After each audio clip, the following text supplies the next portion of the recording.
نديجي باوان هوري أبانو ما دون من غانتين لغاية غان دوان.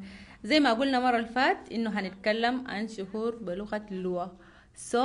حاليا تعالوا كده جبتوا القلم والورق، خلينا نبدأ. طبعا زي ما قلنا قبل كده في 4 seasons اللي هما وور أو ديكوت كشوير كرور.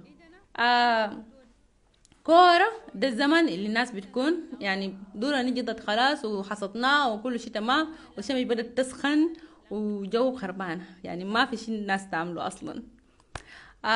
ديكوت الناس خلاص جات من الصيد ونبدأ نجهز لشنو للموسم بتاع الزراعة.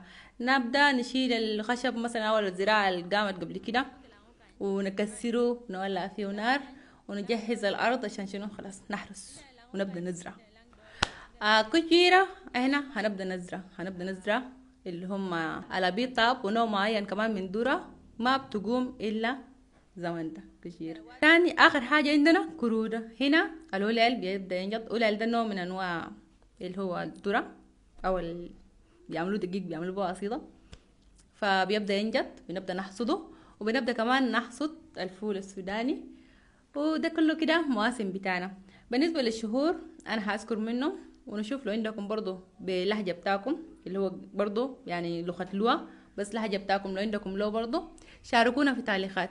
فمن شهور بلغة لغة اللي هما عندنا مرورو وعندنا توار، عندنا لانغوكاين، عندنا لانغ دوري، عندنا كانتي، عندنا باي، عندنا واد دوبا، عندنا واد غدا.